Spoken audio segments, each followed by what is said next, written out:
Hello viewers, video thumbnail দেখে হয়তো বা বুঝে গিয়েছ আজকের ভিডিওতে কিসের উপর ভিত্তি করে করা হয়েছে। আমরা যারা দালালের কাছে পাসপোর্ট বা এজেন্সির কাছে পাসপোর্ট দিয়েছি ভিসা করার জন্য, তারা টাকা চাইতেছে বারবার যে টাকা দাও তোমাদের ভিসার আবেদন করে ফেলেছি। এখন আমরা তো জানি না যে ভিসার আবেদন করেছে না করে নাই। সেই বিষয়গুলো জানার জন্য আজকে এই ভিডিও থাকছে সব কিছুই। তাহলে আমরা কিভাবে জানবো? এর জন্য আমরা প্রথমে চলে যাব গুগলে সার্চ বারে যে লিখব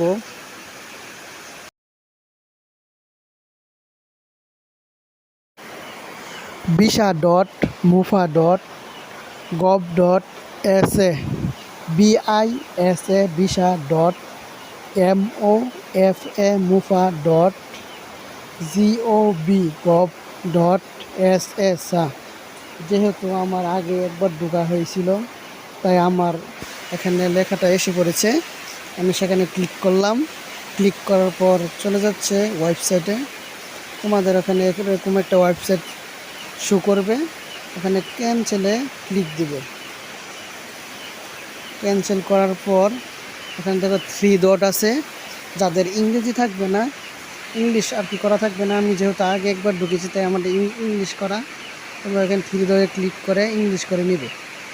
ইংলিশ করে নেওয়ার পর একটু নিচে এসে দেখো সার্ভিস ফর লেখা, সার্ভিস ফরে ক্লিক করবে।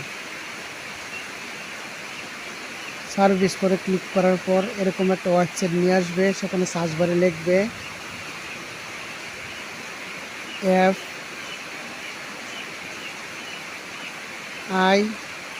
FIND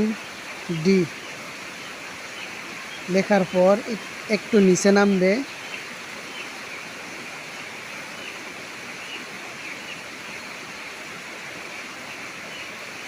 নিচে নামার পর অ্যাপ্লাইয়ে ক্লিক করবে।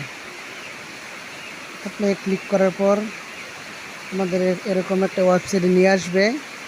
এখানে দেখতে পাচ্ছ পাসপোর্টের নাম্বার চাইতেছে, পাসপোর্টের নাম্বার দিবে। এখানে পাসপোর্টের নাম্বার দেওয়ার পর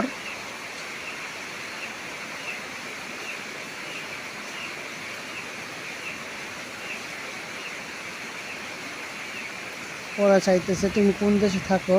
যেহেতু তুমি বাংলাদেশে থাকো তাই বাংলাদেশে, মানে যেই দেশ থেকে তুমি আবেদন করতেছো, ওরা চাইতেছে তুমি কি বিষয়ে যাচ্ছ, উমরা না কাজের বিষয়। যদি কাজের বিষয়ে যাও তাহলে ওয়ার্ক সিলেক্ট করবে।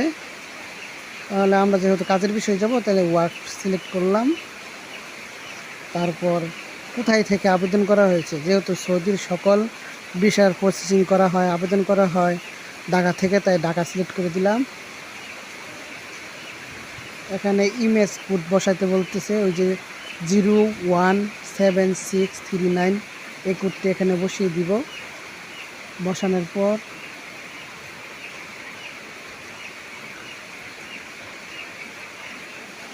বসানো হয়ে গিয়েছে আমাদের। বসানোর পর সার্চ বারে ক্লিক করব। ক্লিক সাথে সাথেই দেখাবে হয়েছে কিনা হয় নাই। দেখা যাচ্ছে এটা হয়ে গিয়েছে, এটা ভিসার আবেদন করা হয়েছে।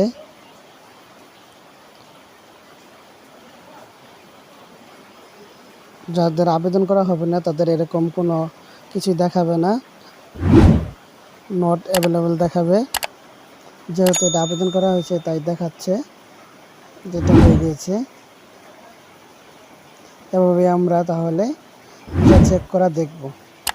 ভিডিওটি যদি ভালো লাগে একটি শেয়ার, লাইক, কমেন্ট করে দিবে আর সাবস্ক্রাইব করতে ভুলবে না।